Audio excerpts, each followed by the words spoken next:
नसीब है जो मेरे यार ने हंस के।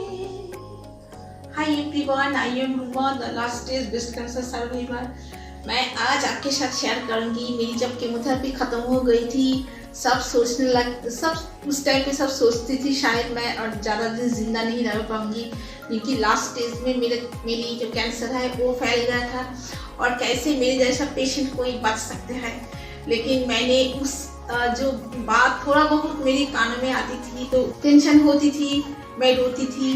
फिर मैं सोचती हूँ नहीं, मैं कुछ कोशिश करूँगी, देखती हूँ फिर मैं हो सकता है मैं जिंदा पाऊंगी। बाकी लेने के लिए मैं जाऊंगी डॉक्टर के पास और कुछ बातें मैं सुनना नहीं चाहती थी, फिर भी मेरी कान में आती थी तो उस टाइम में मेरी दिल बहुत टूट जाती थी। तो जो भी हो, चलिए सुन लीजिए मैंने धीरे धीरे मेरा अपना लाइफस्टाइल को कैसे मैंने चेंज किया। देखिए एक बात है, जब केमोथेरेपी चलती थी तो उस टाइम पे रियली थोड़ा सा बॉडी वीक रहते हैं। ये सबका थोड़ा सा कम, किसी का थोड़ा सा ज़्यादा, एक होता ही है, थोड़ा सा वीकनेस आता है। ये एक है, जैसे हम लोग ऐसे सोचिए अगर आप कोई कैंसर पेशेंट हो तो अगर आप मेरी वीडियो देख रही हैं, ऐसा सोचिए हमारा जब कोई बुखार होती है या मेरा स्टोमक या हमारा स्टोमक की कोई प्रॉब्लम होती है तो हम लोग तो थोड़ा सा वीक हो ही जाते हैं ना। तो थोड़ा सा ऐसे सोचिए, वीकनेस आ सकते हैं, ऐसा कोई प्रॉब्लम नहीं होती, धीरे ठीक भी हो जाता है। तो थोड़ा सा वीक थी मैंने और मेरा जो मन था, मन का ऊपर से और बॉडी को बहुत सारे तूफान चली गई। मतलब मेंटली फिजिकली विषय में बहुत टूट भी चुकी थी और मेंटली स्ट्रेंथ वो भी रखी थी। मतलब दोनों एक साथ दोस्त की तरह मेरे साथ जा रही थी, क्योंकि जब मेरी कान में कुछ कमेंट आती थी तो मेंटली मैं टूट जाती थी।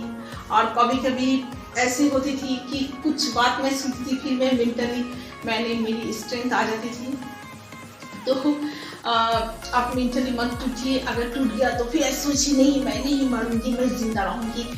बहुत सारे कैंसर सर्वाइवर हमारे देश में है और बाहर भी है, वो लोग अभी भी जिंदा है, वो बहुत सुंदर से, कोई प्रॉब्लम नहीं है, वो लोग एकदम हंसते हैं खेलते हैं, कोई प्रॉब्लम नहीं। फिर मेरी बॉडी वीक था तो धीरे धीरे मैं अपना जो काम है धीरे धीरे मैंने स्टार्ट कर लिया। जैसा अपना कपड़ा जो धोना है वो कपड़ा मैंने अपने आप में धोती धीरे धीरे। इतना जल्दी मेरी बॉडी में स्ट्रेंथ नहीं था तो अपना कपड़े को थोड़ा सा बहुत जोर से मैं वॉश नहीं कर सकती थी।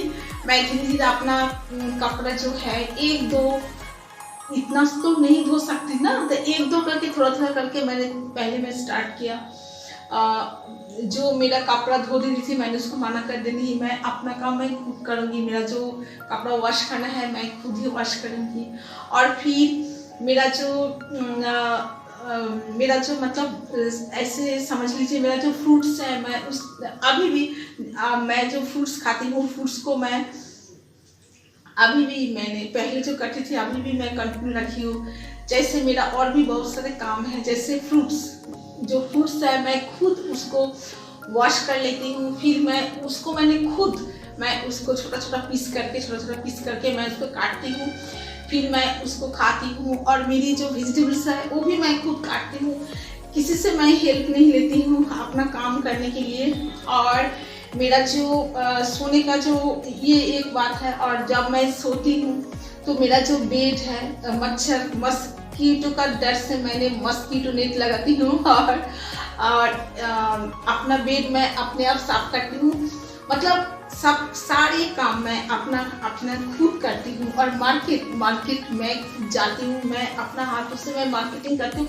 अकेले जाती हूँ, मेरे साथ कोई नहीं जाता है, मैं अकेले जाती हूँ। सबसे मैं बात करती हूँ, सबसे सब्जी दुकान से सबसे मैं बात करती हूँ और अपना मार्केट में खुद करती हूँ। आप भी प्लीज़ थोड़ा देखिए, मैं एक बात करती हूँ, अभी मार्केट जाना इतना जल्दी मैंने कर नहीं पाई, धीरे धीरे 1.5 साल 2 साल के बाद मैंने धीरे धीरे फिर मार्केट जाना स्टार्ट कर दिया और खुद मैं मार्केट जाती हूँ। लेकिन अगर आप नया है, आपका केमोथेरेपी खत्म हुई और थोड़ा थोड़ा आपका मेडिसिन चल रही है, मेरी ये बात सुनकर तुरंत मत स्टार्ट कीजिए, धीरे धीरे से। मैंने एक दिन में मैंने नहीं कर पाई थी, धीरे धीरे मैंने स्टार्ट किया। पहले मैंने क्या किया, पहले मैंने तो अपना जो काम है जैसे सब्जी काटना, फ्रूट्स को काटना, और फिर अपना बेड को सजाना, और फिर अपना जो पानी है खुद मैं भर के खुद मैं पीती हूँ। ऐसे करके धीरे धीरे मैंने स्टार्ट कर लिया और कपड़ा को अपने आप वॉश कर लेती थी। छोटा छोटा जो काम, अपना जो कपड़ा है वो छत पर मिलने के लिए मतलब छोटा छोटा हल्का फुल्का जो काम है वो धीरे धीरे मैंने स्टार्ट किया। ये 1 साल तक चली थी। इतना जल्दी तो कर नहीं पाई थी ना। एक तो मैं दूबली पतली हूँ और उसके ऊपर से इतना सारी मेडिसिन और केमोथेरेपी, तो सॉरी भारी काम मैं कैसे कर सकती हूँ। मैं धीरे धीरे थोड़ा थोड़ा करके वॉकिंग स्टार्ट कर दिया था उस टाइम पे। मतलब धीरे धीरे उस टाइम पे मैं 5 मिनट 10 मिनट ऐसे मैं घर में मैं वॉकिंग करती थी। थोड़ा थोड़ा करके वॉकिंग स्टार्ट कर दिया। थोड़ा थोड़ा करके एक बहुत दिन में थोड़ा थोड़ा करके वॉकिंग करती थी। ऊपर जाती थी जो हमारा जो छत पर, मैं छत पर धीरे धीरे जाती। पहले मैंने डरती थी, मैंने छत पर नहीं जा सकती हूँ, लेकिन धीरे धीरे ऐसे देखी थी कि मैंने छत पर मैं जा सकी हूँ। और ज़्यादा टाइम मैं नहीं बिताती थी उस टाइम पे, अच्छी नहीं लगती थी। 5 मिनट के बाद मैं तुरंत फिर अपना घर में जाके अपना बेड पर बैठ जाती थी। मतलब ज़्यादा टाइम मैं बिता नहीं सकती थी। उस टाइम पे मैं सोचती थी शायद मैं कभी किसी के साथ बात भी नहीं कर सकती हूँ। इसके मतलब घूमना फिरना सब कुछ बंद हो गए थे। सारी जिंदगी मेरी ऐसे घर का अंदर ही मेरी बीत जाएगी, मैंने ऐसे सोचती थी। फिर देखिए मुझको थोड़ा सा ये बात आप सुनेंगे, अगर आप कैंसर पेशेंट हो या आपका घर में कोई है, आपका फ्रेंड हो सकती है, रिलेटिव्स में है या पड़ोसी में है, तो मेरी बात वो सुनेंगे तो हो सकता है उसका थोड़ा सा मेंटल स्ट्रेंथ आ जाएंगे, है ना। तो ये सारी बात इसीलिए मैं आपके साथ शेयर कर रही हूँ, जिसको थोड़ा सा हेल्प मिल जाए। तो छत पर जाने के बाद मैं ज़्यादा टाइम बिता नहीं सकती, फिर मैं तुरंत फिर अपने घर में आकर चुपचाप बैठ जाती थी। तो लेकिन उसके साथ साथ उस टाइम पे भी मैं वॉकिंग करती थी, थोड़ा थोड़ा अपना जो काम है वो मैं कर लेती थी। तो ऐसे करके बहुत दिन चली थी। और मॉर्निंग वॉक मैं थोड़ा थोड़ा उस टाइम पे थोड़ा थोड़ा करके, ज़्यादा टाइम नहीं, पहले मैंने 10 मिनट से मैंने शुरू किया अपना मॉर्निंग वॉक। 10 मिनट और बहुत धीरे से, इतना जल्दी से नहीं। तब मेरी चूल बाल थोड़ा छोटी छोटी थी और ऐसे कुछ मतलब थोड़ा लुक्स मेरी उस टाइम पे अलग था। उस टाइप का कुछ वीडियो मैंने यूट्यूब में छोड़ी थी, शायद आपने देखे हो, वो कैसे मेरी बाल थी और कैसे मेरी लुक्स थी उस टाइम पे। फिर धीरे धीरे मैंने चेंज होने लगी। मैं ये नहीं बोल रही हूँ मैं बहुत ब्यूटीफुल हूँ, ये नहीं बोल रही थी। मेरी जो बाल है उस टाइम पे छोटा था, फिर अभी तो इतना बड़ा हो। अभी मुझे अपना फीलिंग से मुझे अच्छी लगती थी, क्योंकि जब बाल झड़ गई थी बहुत, मेरी थोड़ा सा मैंने टूट चुकी थी उस टाइम पे। उस टाइम पे जब मैं निकालती हूँ तो ज़्यादा टाइम मैं नहीं रह सकती थी। 5 मिनट 10 मिनट थोड़ा सा पैदल किया, फिर मैं धीरे धीरे घर में आ जाती थी। बाबा मेरे बस की बात नहीं है, मैंने मॉर्निंग वॉक नहीं कर सकूँगी, तो ऐसे लगती थी। लेकिन डेली मैं जाती थी थोड़ा थोड़ा करके 5 मिनट 10 मिनट। फिर 4 महीने 5 महीने के बाद थोड़ा सा मैंने और भी अपना जो टाइम है उसको मैंने थोड़ा सा बढ़ा दिया। ऐसे 15 मिनट 20 मिनट ऐसे करते करते बढ़ाते मैंने देखी थी कि मैं कर सकती हूँ। पहले तो धीरे धीरे ऐसे मैंने हटती थी, थोड़ा सा रुक जाती थी, फिर चलती थी, फिर रुक जाती थी। फिल्म जैसा है ना, स्टोरी लग रही है। तो फिर धीरे धीरे मेरा जो स्पीड है मैं ऐसे बढ़ा दिया। अभी तो मैंने ऐसे करके जाती हूँ, ऐसे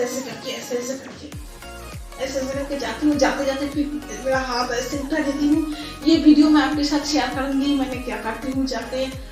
और प्लीज़ आप तुरंत ऐसे मत कीजिए, तुरंत करने का कोई ज़रूरत नहीं, धीरे धीरे करिए। धीरे धीरे मैंने एक दिन से नहीं कर पाई हूँ, फिर से मैं बोल रही हूँ, ये एक दिन का बात नहीं, धीरे धीरे मैंने प्रैक्टिस किया। तो ऐसे करके मेरा अपना लाइफस्टाइल जो है वो मैंने चेंज करने लगी। और भी बहुत कुछ मैंने करती हूँ, तो आपके साथ थोड़ा थोड़ा करके मैं शेयर करती रहूँगी। एक बात है, early to bed and early to rise makes a man healthy wealthy and wise. ये बात तो हम लोग बच्चों को सिखाते हूँ, लेकिन हम लोग जिंदगी में हम लोग काम करते हूँ नहीं करते हूँ, ठीक की बात।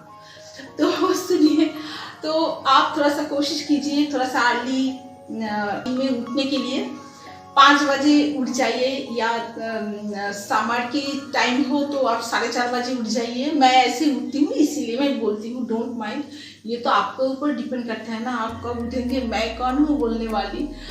और ट्राई करती हूँ 9 बजे के अंदर अपना बेड पर जाके, और 7 बजे के अंदर, 6:30 से 7 बजे के अंदर मेरी डिनर कंप्लीट, और 9 बजे 10 बजे मेरा अपना ब्रेकफास्ट मैं शुरू करती हूँ। तो लाइफस्टाइल आपको मैंने बताया, जितना कुछ मैंने सीखी हूँ वही सारे बात मैं आपके साथ शेयर करूँगी। तो प्लीज़ आप लोग देखिए, बहुत सुंदर इसका मज़ा लीजिए और हेल्थ को सबसे ज़्यादा प्रायोरिटी दीजिए। टाटा।